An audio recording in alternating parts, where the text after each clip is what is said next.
కలిసి ఉన్నారు. కాబట్టి మనకి ఏం కావాలి అంటే జ్ఞానము కావాలి, ఐశ్వర్యము కూడా కావాలి. ఐశ్వర్యము జీవించడానికి కావాలి. ధనమూలమిదం జగత్. కాబట్టి ధనం లేకుండా అది మనము ఏ అర్థంలో వాడినా సరే అది మంచి అర్థంలోనే ధనం లేకుండా ప్రపంచంలో జరగడం కష్టం. ధనమూలమిదం జగత్. కాబట్టి ధనము అంటే ఐశ్వర్యము కావాలి.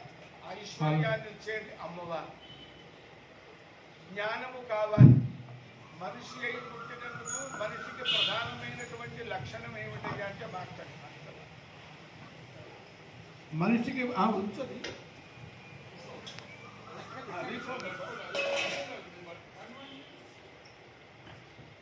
మనిషికి జ్ఞానము కూడా కావాలి. మనిషి యొక్క ప్రధానమైనటువంటి లక్షణం ఏమిటి అంటే జ్ఞానము. మనుష్యులు మిగతా ప్రాణుల కంటే 84 లక్షల జీవరాశులు ఉన్నాయి ప్రపంచంలో. మన పరమాత్మ యొక్క సృష్టిలో ఈ 84 లక్షల జీవరాశుల్లోనూ అతి విశిష్టమైనటువంటి వాడు మానవుడు. ఎందుకని విశిష్టత మానవుడికి అంటే జ్ఞానం హృతేషాం అధికో విశేష జ్ఞానేన హీన పశుభి సమాన అని శాస్త్రం చెప్తూ ఉన్నది. జ్ఞానం అనేటువంటిది మనిషికి విశేషం. విచక్షణ జ్ఞానం, మంచేది చెడు, ధర్మమేది అధర్మమేది తెలిసేటువంటి జ్ఞానము అన్నమాట. విచక్షణ జ్ఞానము, వివేక జ్ఞానము అంటారు. ఆ యొక్క వివేక జ్ఞానము కలిగినటువంటి వాడే మనిషి. లేకపోతే కనుక ద్విపాద పశువు అంటారు మనుషులు. చతుష్పాద పశువులు సాధారణ జంతువులైతే ద్విపాద పశువు మనుషులు అన్నమాట, జ్ఞానం లేకుండా. కాబట్టి ఈ జ్ఞానాన్ని ఇచ్చేటువంటి వాడు శంకరుడు, పరమాత్మ. ఎట్లా ఇస్తాడు శంకరుడు జ్ఞానం? ఎట్లా ఇస్తాడయ్యా అంటే ఆ శంకరుడి యొక్క అనేక అవతారములలో ప్రధానమైనటువంటిది దక్షిణామూర్తి అవతారం. ఆయనే ఆది గురువు. దత్తాత్రేయ స్వామి వారు ఆది గురువు కదండి అని మనకి మళ్ళీ సందేహం వస్తుంది. దత్తాత్రేయ స్వామి వారు హయగ్రీవుడు, విష్ణు అవతారం. విష్ణుమూర్తి యొక్క మరొక ఆ జ్ఞానావతారం ఏదైతే ఉందో ఆ విష్ణుమూర్తి ధరించిన జ్ఞానావతారాన్ని హయగ్రీవుడు అంటాం. పరమేశ్వరుడు ధరించిన జ్ఞానావతారాన్ని దక్షిణామూర్తి అంటాం. అమ్మవారు ధరించిన జ్ఞానావతారాన్ని సరస్వతీదేవి అంటాం. శారదాదేవి, సరస్వతీదేవి అంటాం. నామభేదమే కానీ తత్వము ఒకటి. బంగారము, నెక్లెస్, గాజు,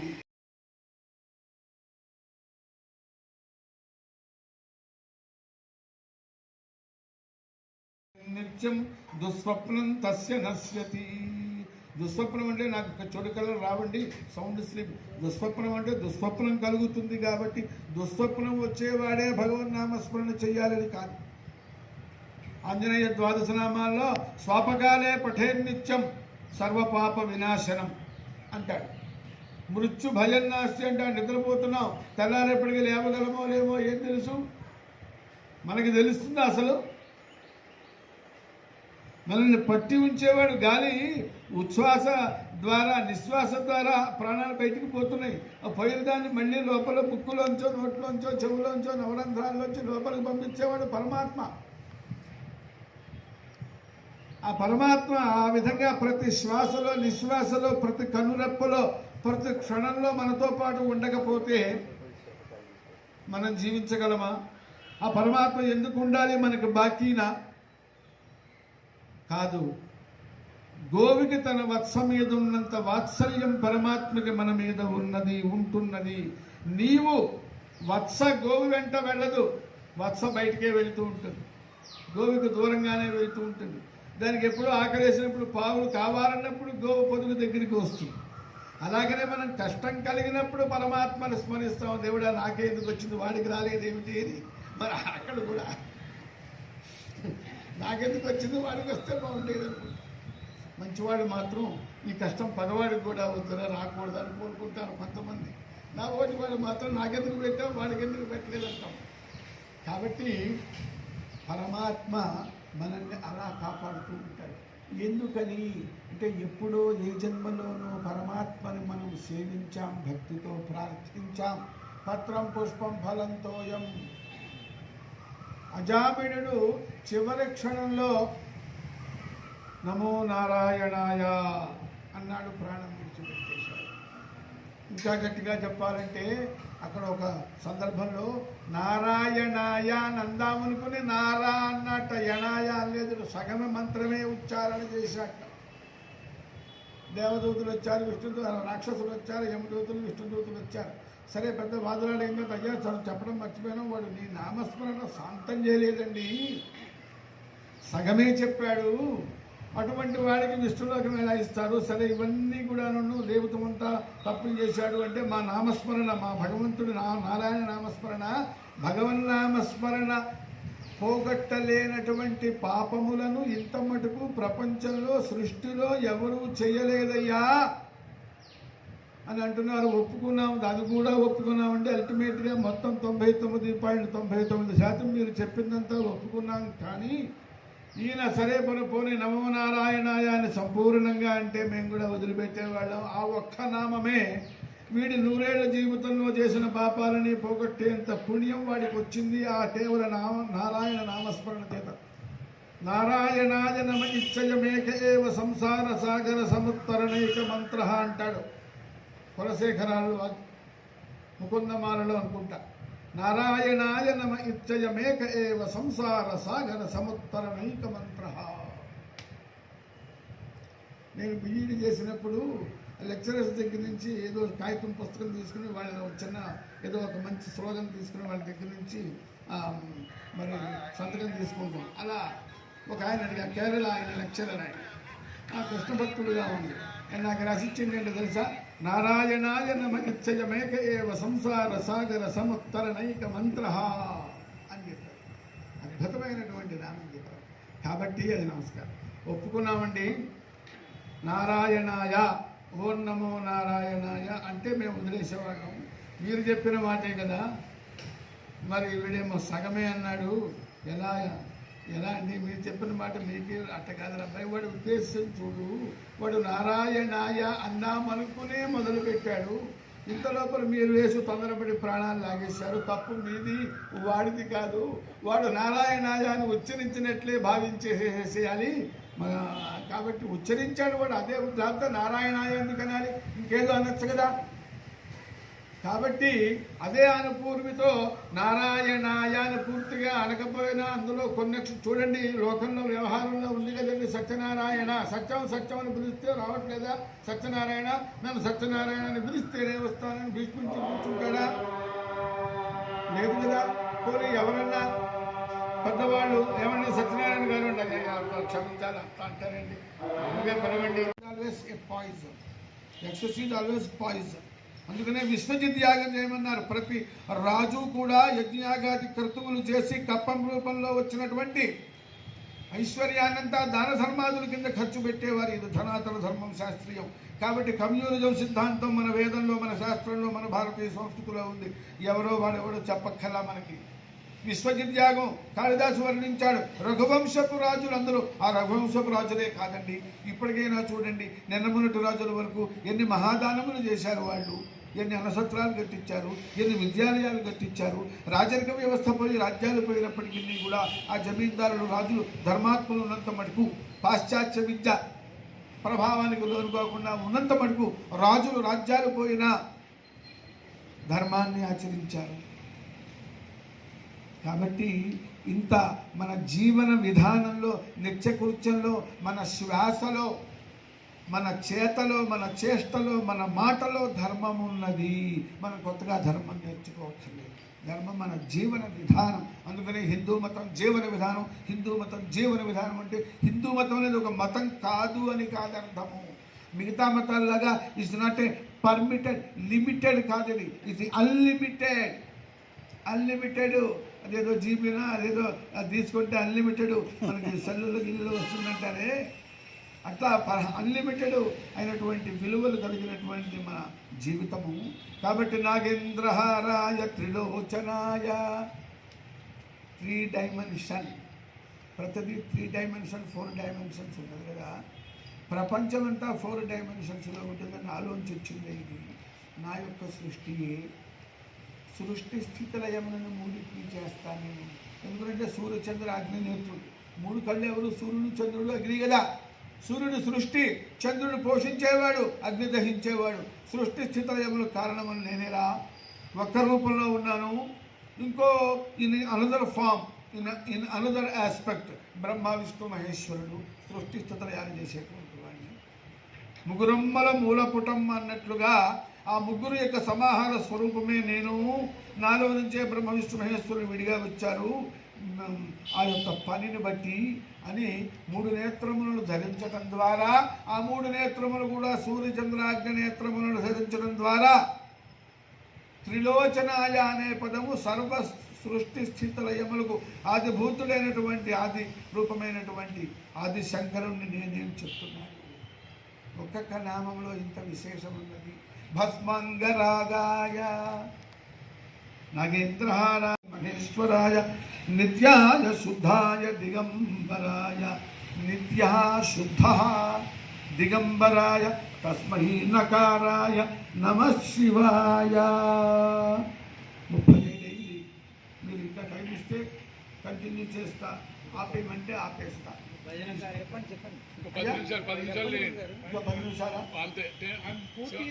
విశేషమో చూడండి. విభూతిర్భూతిరైశ్వర్యం. ఐశ్వర్యం కావాల్సిన వాళ్ళకి ఐశ్వర్యం ఇస్తాను.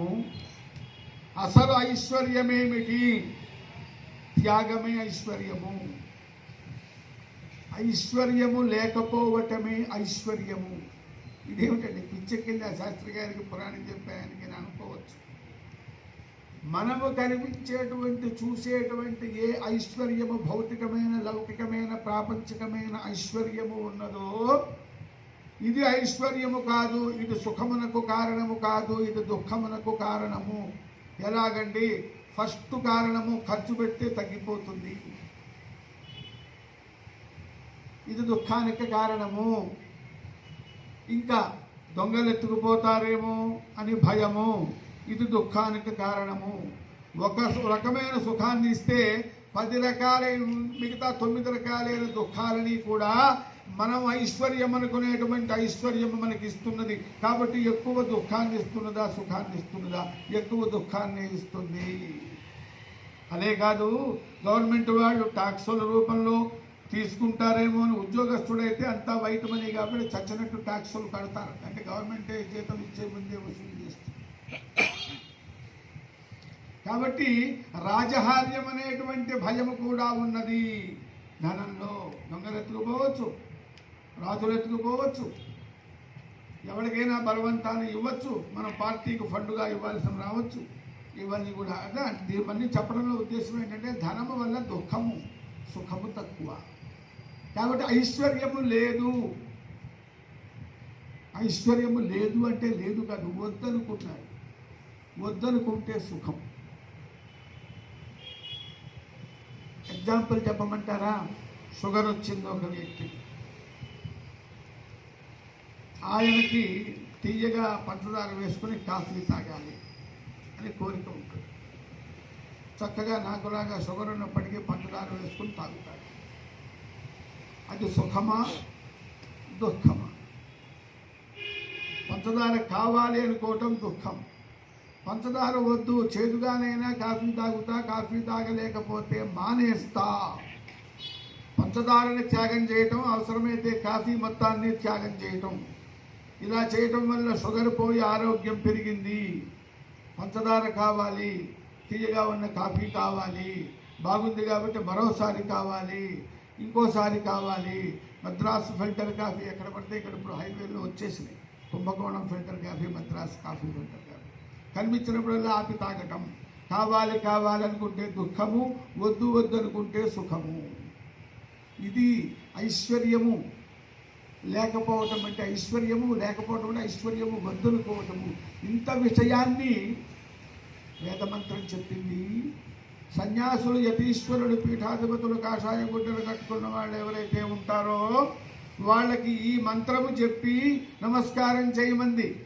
న కర్మణా న ప్రజయా ధనేన త్యాగే నైకే అమృతత్వమానసు. ఈ మంత్రమే చెప్పాలని కాదు. ఈ మంత్రం ఏం చెప్తుందంటే, మంత్రం యొక్క తాత్పర్యం, మంత్రం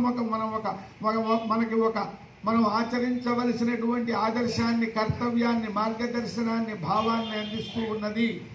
వాళ్ళు ఏం చేశారయ్యా? సన్యాసులు సుఖంగా ఉన్నారు. ఎందుకని ఉన్నారు?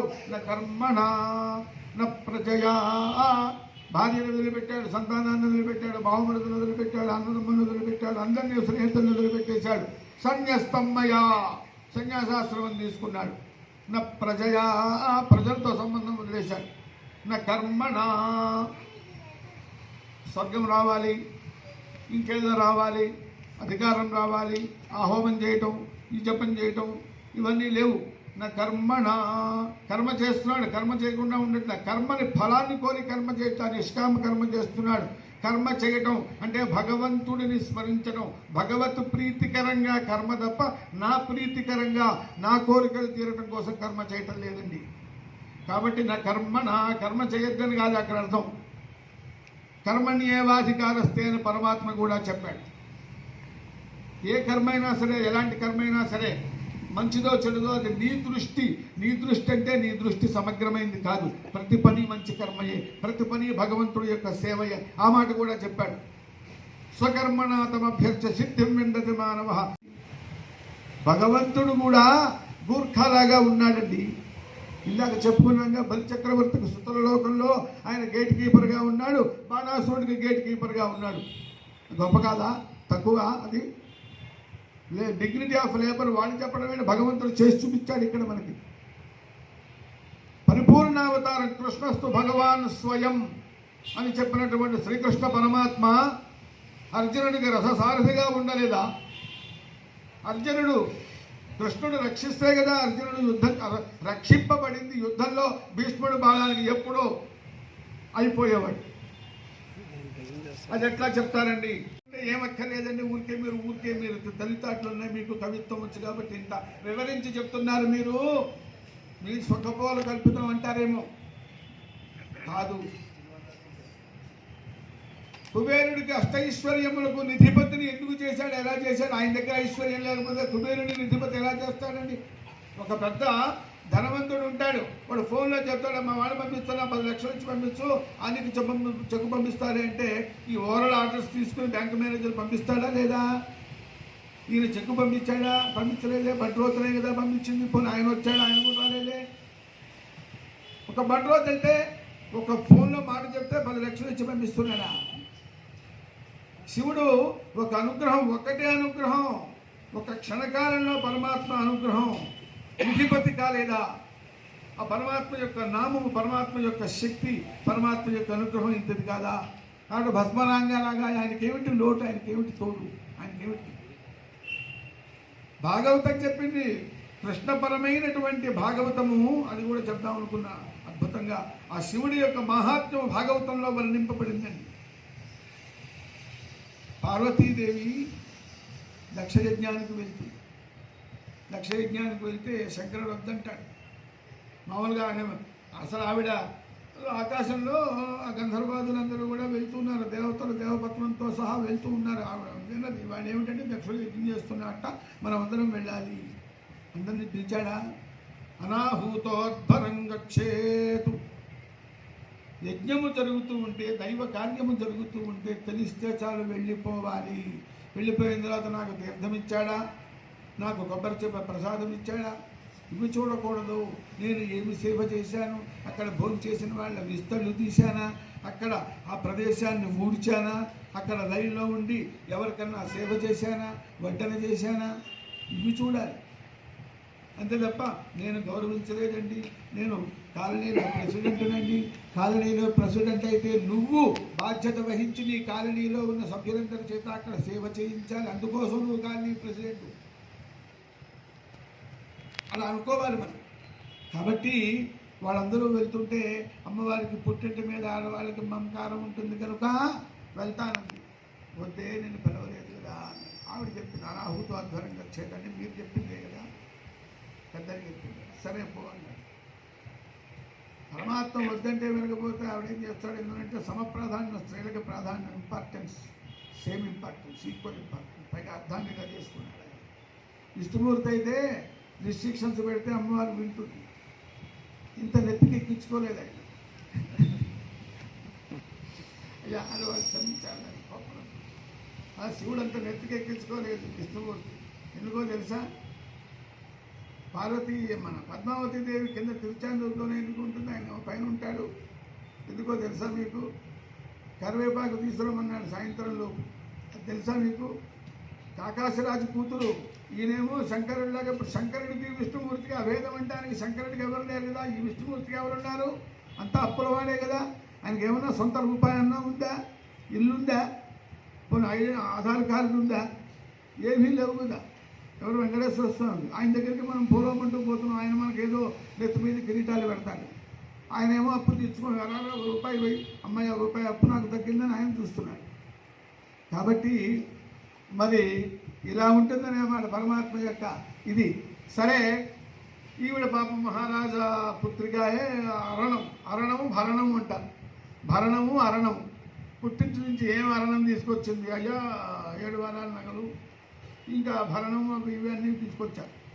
కొంచెం ఒక స్తంభానికి కొద్దిగా ఈయన పరమాత్మ అంతర్యామి కాబట్టి బయటికి చెప్పకపోయినా ఎంత అంచుకున్నా లోపల ఏం జరుగుతుందో అనేది గ్రహించేస్తాడు. అంతర్యామి లోపలే ఉంటాడు కదా, లోపలే ఉంటాడు కదా. మనం లోపల ఆలోచన చేయకముందే వీటికి ఏం ఆలోచన రాబోతుందో ఆయనకు ముందు తెలిసిపోతుంది. కాబట్టి అమ్మవారికి నేను మెరాయికి తీసుకొచ్చాను. మా ఆయనకి ఏం లేదు పాపం. సరే, ఏదో ఆ సమయంలో చూసి మోహించాను, సరే పెళ్లి చేసుకున్నాను అనుకో. పాపం ఇంకేం ఇదే లేదు, నా కోసం అద్దె తిండి తీసుకున్నాడు, అద్దె కడతాడో లేదు అని ఆవిడ. ఎందుకంటే వరాహస్వామి ఆయన సామాన్యుడు కాదు, హిరణ్యాక్షునిగా చంపినవాడు. హిరణ్యాక్షుని చంపినవాడండి. కాబట్టి అద్దె నెలగానే ప్రస్తుతానికి అద్దె కట్టకపోతే ఏం చేస్తాడో, కోనలు ఉన్నాయి ఆయనకి. కాబట్టి అనే ఆవిడ పాపం ఆలోచన చేస్తుంది. సరేనా, ఏదో మా నాన్నగారితో చెప్పిద్దాన్ని అనుకుంటాడు. ఇదంతా ఆయన గ్రహించాడు. సరే, అమ్మవారికి పరమాత్మ మొట్టమొదటి తన నిజమైనటువంటి భక్తులని అనుగ్రహించడానికి ఏం చేస్తాడయ్యా అంటే, నారదులతో సహా ఎంత భక్తుడైనా సరే గర్వభంగం చేస్తాడు. ముందు అహంకారం తీసేస్తాడు. అహంకారం కొద్దిగా పడసూపిన అమ్మవారిలో కొద్దిగా అది కనిపించింది.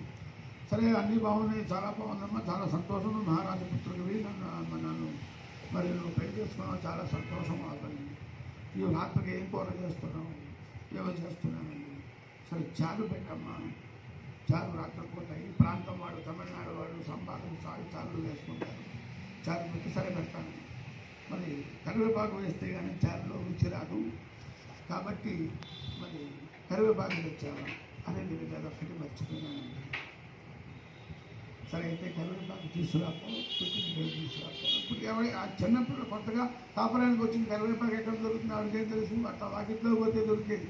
కానీ పుట్టింటికి వెళ్దామని మొట్టమొదటి మామూలుగా అందరూ పుట్టింటికి వెళ్తారుగా, అందుకే పుట్టింటికి వెళ్ళి సరే ఆయన చెప్పాడు, సాయంత్రంలో చీకటి పడేలోపు రావాలి నువ్వు అని చెప్పి కండిషన్ పెట్టాడు. అక్కడికి వెళ్ళింది, తీసుకుంది, వస్తుంది. కొండెక్కడానికి వచ్చేప్పటికి చీకటి పెట్టాడు, అక్కడే ఉంది.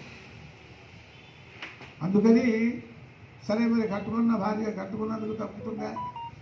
అందరూ పౌర్ణమి సేవ చేసిన తర్వాత అందరి మెట్ల మీద, మామూలు మెట్ల మీద వస్తే ఎవరైనా గుర్తుపెట్టి అక్కడే సాష్టాంగ పడతారు, అక్కడ పోనివ్వరు, అక్కడే భజనలు చేస్తారు, కాబట్టి వరాలు అడుగుతారు అని ఎవరు తెలియకుండా ఆయన ఒక మార్గం ఏర్పాటు చేసుకున్నాడు, శ్రీవారి మెట్టు.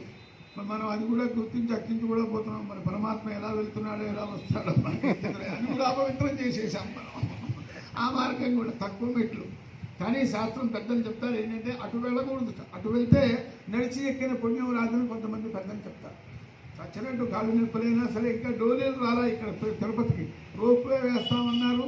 ఆ పరమాత్మకి ఇష్టం లేదని ఏముంది? ఎందుకంటే పరమాత్మ రోప్వే రాని లేదండి. పరమాత్మకి భక్తుల మీద అనుగ్రహమా, లేకపోతే ఏమిటండి? కాదు కాదు కాదు. నీ పాపం పోవాలి అంటే ఎన్ని జన్మల పాపము? వెంకటతీతి వెంకట, పాపాలను పోగొట్టేవాడు ఆయన. అసలు ఆయన నామమే పాపాలు పోగొట్టేటువంటి వాడు. కాబట్టి మన పాపాలు పోవాలి అంటే అసలు చవరం చేయించుకునేది ఎందుకు, అక్కడ జుట్టు ఇచ్చేది ఎందుకు? మేరు పర్వత సంకాశాహ పాపాహ తిష్టంత సర్వదా. మేరుమందర పర్వతాలంత పాప రాశులు నా నెత్తి మీద ఉన్నాయి, అవన్నీ కూడా తగ్గించుకోవాలి. అందుకని స్వామి, నా పాపములన్నీ కూడా నేను అక్కడ వాటిని నీకు సమర్పించేస్తున్నాను. తనని సమర్పించడంలో ఉద్దేశం అది. తస్మాత్ కేశాన్ వపామ్యహం అని నమస్కారం చేసుకుని ఆ భావనతో స్వామిని, అయ్యా నీకు నేను కేశములు సమర్పించాను, నా పాపములని తీసేయి స్వామి, నా పాపములని నీకు సమర్పించాను, నన్ను పుణ్యాత్ముని చెయ్యి, పుణ్యవంతుడిని చెయ్యి అని చెప్పి నమస్కారం చేసి, అందుకనే వెంకటేశ్వర స్వామి దగ్గరికి వెళ్ళిన ప్రతి వాళ్ళు కూడా తలలీనాలు సమర్పించడంలో ఉద్దేశం అది ఉద్దేశం అన్నమాట. సరే భవతారా ఉంచండి. కాబట్టి అమ్మవారిని ఇందాక మనం అంత నెత్తికెక్కించుకోలేదని చూసారా, అది విషయం. ఈయనేమో మరి అర్థాంగి కాబట్టి సరే వెళ్ళిరా అన్నాడు. వెళ్ళేటప్పటికి ఏం జరిగిందో మీకు తెలుసు. దక్షుడు శివుడి మీద కోపం, ఆయనకి శివుడి మీద కోపం కాబట్టి అశివం అనేటువంటి యజ్ఞమే లేదు అసలు. ఎందువల్ల రుద్రోవా ఏషయదగ్ని, అగ్ని లేకుండా యజ్ఞం చేస్తారండి, హోమం లేకుండా యజ్ఞం ఉంటుందా? యజ్ఞం అంటేనే దేవతోద్దేశేన ద్రవ్య త్యాగ యాగ, అగ్నిప్రథమో దేవతానాం. అగ్నిహోత్రుల్లో ఇస్తే అగ్నిహోత్రులు తీసుకెళ్ళి ఆ దేవతలకు సమర్పిస్తాడు, వాళ్ళు ఇచ్చిన ఫలితం తీసుకొచ్చి మనకిస్తాడు. కాబట్టి అగ్ని లేకుండా యజ్ఞం లేదు. ఆ అగ్ని ఎవరయ్యా? రుద్రుడే. ఆయనకి 8 రూపాలు ఉన్నాయి, అందుకని అష్టమూర్తి అని కూడా పేరు శంకరుడికి. పృథ్వీ సలిలం తేజో వాయురాకాశమేవచ సూర్య చంద్రమసో సోమయాదిత్య అష్టమూర్తయ అన్నారు. కాబట్టి రుద్రుడు లేకుండా యజ్ఞం చేశాడు అంటే అర్థం ఏమిటంటే, అయ్యా నేను ఒక 10 నిమిషాల్లో మాట్లాడతా, ఉపన్యాసంలో ఉన్నాను, రుద్రుడు లేకుండా యజ్ఞం చేశాడు కాబట్టి ఆవిడకి చాలా కోపం వచ్చింది. సరే ఆవిడని గౌరవించలేదు, పర్వాలేదు, నా భర్త వద్దన్నాడు అయినా వచ్చాను, సరే పోనీ అనుకుంది. కానీ అక్కడ రుద్ర నింద కూడా చేశాడు దక్షుడు. ఆ రుద్ర నింద చేసేటప్పటికి పరమాత్మ యొక్క నింద చేసినటువంటి వాడి నాలుక తెగ్గోయమని శాస్త్రం చెప్తున్నది, లేదా చెవులు మూసుకుని అక్కడి నుంచి వచ్చేసేయాలి. మరి ఇవిడ రాలేదు కదా, శరీర త్యాగం ఎందుకు చేసుకుందండి? శాస్త్రమేమో అలా చెప్పింది, ఇవిడ శరీర త్యాగం ఎందుకు చేసుకుంది? పరమాత్మ నింద చేసిన వాడు అపవిత్రుడు, పాపి. ఆయన యొక్క కుమార్తె నేను కాబట్టి ఆయన యొక్క కుమార్తెగా పుట్టడం చేత, పరమాత్మ నింద చేసేటువంటి దక్షుడి యొక్క కుమార్తెగా పుట్టడం చేత ఈ దేహము ప్రత్యేకంగా దాక్షాయణి అనే పేరుతో ఉన్నటువంటి ఈ దేహం ఏదైతే ఉందో ఈ దేహం పాప పంకిలమైపోయింది. ఈ దేహం మరలా పరమాత్మ సరసన చేరటానికి అర్హమైనది కాదు అని ఆ దేహాన్ని ఆవిడ అక్కడిక్కడ యోగాగ్నిలో భస్మం చేసుకుంది. ఆ సందర్భంలో దక్షుడికి అక్కడ ఉన్నటువంటి మహర్షులందరికీ కూడా ఆ శివతత్వాన్ని అద్భుతముగా వర్ణించి చెప్తుంది, ఆ శివతత్వం. అటువంటిదయ్యా ఆ శివతత్వము, అటువంటి శివుడు. కాబట్టి భస్మాంగరాగాయ మహేశ్వరాయ, ఎంత శక్తిమంతుడు అంటే ఏమీ లేనట్టు కనిపిస్తాడు, కానీ అన్నీ ఆయన దగ్గరే ఉన్నాయి. సరే జట, ఒక్క జట, చిన్న వెంట్రుక, అంటే ఆయనకి వెంట్రుకలు విడిగా లేవు, అన్ని మ్యాటెడ్ హెయిర్. జటా జూటం అంటే స్నానం చేసి ఎన్ని రోజులైందో. ఈ గంగాదేవి వచ్చిన ఎత్తు మీద కూర్చుని పైగా ఒండ్రు మట్టి. గంగ పారినంత ప్రదేశం అంతా సస్యశ్యామం, ఎందుకంటే గంగలో ఒండ్రు మట్టి ఎక్కువ. భక్తుల్ని రక్షించడం కోసం, ప్రజల్ని రక్షించడం కోసం, ప్రజల దాహార్తి అన్నార్తి తీర్చడం కోసం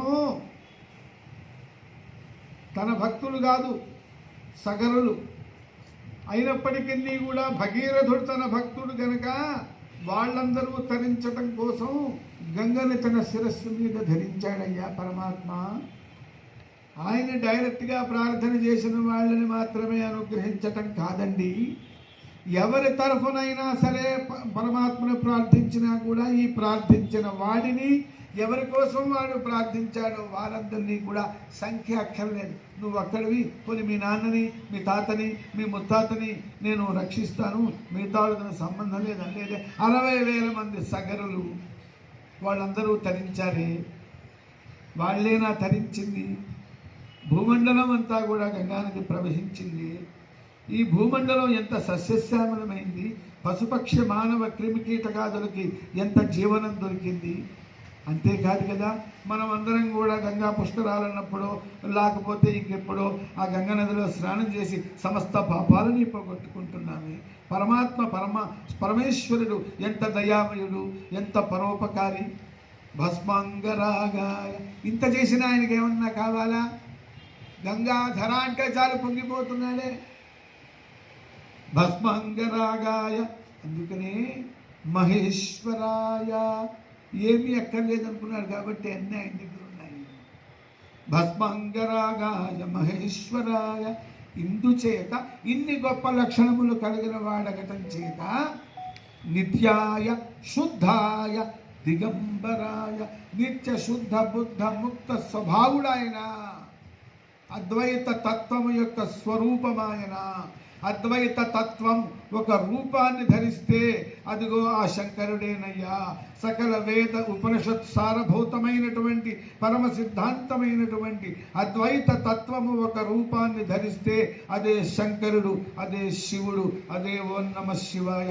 ఆయన్ని ఉపాసన చేసేదే ఆయన గొప్పతనాన్ని కొద్దిగా మనకి రుచి చూపించేదే శివ పంచాక్షర స్తోత్రము. నిత్యాయ శుద్ధాయ దిగంబరాయ, దిగంబరాయ అంటే ముక్త అని అర్థం అన్నమాట. Is divide of all bonds, ఏ బంధము లేనటువంటి వాడు అని అర్థం. బంధరహితుడు పరమాత్మయే. ఆయన బంధరహితుడే కాకుండా బంధములను పోగొట్టేటువంటి వాడు కూడా. కాబట్టి తస్మై నకారాయ నమః శివాయ. మరి వారు కోరారు కాబట్టి మిగతా శ్లోకాలు కూడా స్థూలంగా చెప్పేసుకున్నాం. లోపల జరగకుండా స్థూలంగా పాఠ్యం చెప్పేస్తాను. మందాకిని సలిల చందన చర్చితాయ నందీశ్వర ప్రమథనాథ మహేశ్వరాయ. అమ్మవారు కూడా ఆయన శిరస్సు మీద ధరించాడు కాబట్టి ఆయన్ని సేవించగలుగుతున్నది. చర్చితాయ, ఆ మందాకినిలో ఒక అద్భుతమైనటువంటి గంధం ఉంటుంది. వియద్గంగా అని పేరు. మందాకిని వియద్గంగా స్వర్ణది సురదీర్ఘిక అని. గంగ స్వర్గలోకంలో ఉంది, భూలోకంలో ఉంది, పాతాళ లోకంలో కూడా, 3 లోకాల్లో ఉన్నటువంటి నది ఒక్క గంగా నది మాత్రమే. పాతాళ లోకంలో ఎక్కడుందండి? భగీరథుడు తీసుకెళ్ళాడు. పాతాళ లోకంలో ఉన్న వాళ్ళ పితృదేవతలందరూ కూడా తరించడానికి పాతాళ లోకంలో కూడా ప్రవహింపచేశాడు భగీరథుడు. కాబట్టి 3 లోకాల్లో ఉన్నది. అందుకని శంకరుడు కైలాసంలో ఉంటాడు కనుక మందాకిని అనే పేరుతో అక్కడ ఆయన చెప్తున్నాడు. ఆయన స్తోత్రం మందాకిని సలిల చందన చర్చితాయ. శిరస్సు మీద ధరించేటప్పటికీ శిరస్సు అంతా కూడా ఆర్ద్రముగా ఉన్నది, తడితడిగా ఉన్నది, జటాజూటలన్నీ తడిగా ఉంది. కాబట్టి ఆ తడి ఒళ్ళంతా కూడా గంధం పూసుకున్నట్టుగా తడి అంటే ఆ తేమ. ఇప్పుడు కుండలో నీళ్లు పోసాం, కొత్త కుండ, వేరే స్టీల్ బిందెలో పోసాం. స్టీల్ బిందెకి కుండకి తేడా ఏమిటి? కుండ బయట పక్క కూడా తడిగా కనిపిస్తుంది, స్టీల్ బిందె బయట ఏమి ఉండదు, మామూలుగానే ఉంటుంది, ఎండిపోయినట్టుగానే ఉంటుంది కదా, శుష్కంగా ఉంటుంది, డ్రైగా ఉంటుంది, లోపల వెట్టిగా ఉంటుంది. కానీ ఈయన పరమాత్మ మందాకిని సలిల చందన చర్చితాయ అంటే ఆపాద మస్తకము కూడా అసలే ఆరుద్రుడు. ఆయనది ఆరుద్ర నక్షత్రం. ఆరుద్రుడు అంటే కరిగిపోయేటువంటి వాడు.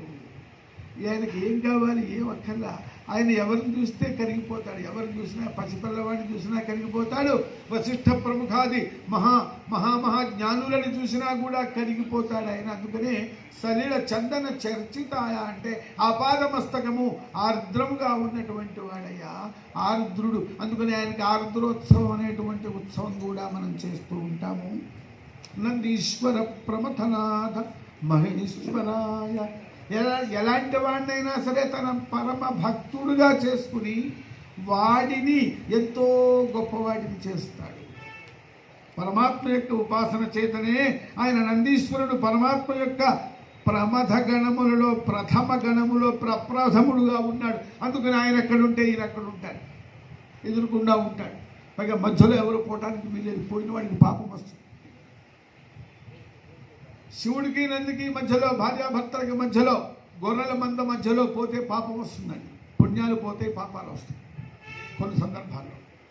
అందుకని అంత అంత అవినాభావ సంబంధము అన్నమాట. అంటే భక్తుడికి పరమాత్మకి శంకరుడి విశేషంలో తన భక్తుడికి అంత అవినాభావ సంబంధాన్ని భక్తుడిని ఈయన విడిచిపెట్టలేడు. ఒకసారి ఆయనకి భక్తుడైతే ఆ భక్తుడు కూడా ఆ పరమాత్మని విడిచిపెట్టలేడు. అది గొప్పతనం, శంకరుడి యొక్క గొప్పతనం.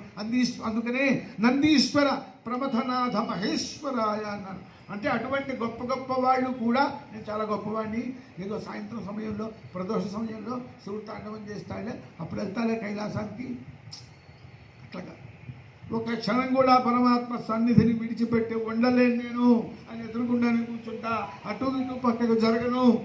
అంతేకాదు ఆ నందీశ్వరుడి విగ్రహం విశేషం ఏమిటంటే ఆయన ఎప్పుడు పిలుస్తాడో లేద్దామని ఒక కాలు కొద్దిగా పైకి లేవడానికి సిద్ధంగా కూడా ఉంటాడు ఆ నందీశ్వరుడు. ఆ భక్తుల్లో ఉండే సేవాభావం అంత గొప్పది, ఆ పరమాత్మలో ఉండే అనుగ్రహ భావం అంత గొప్పది.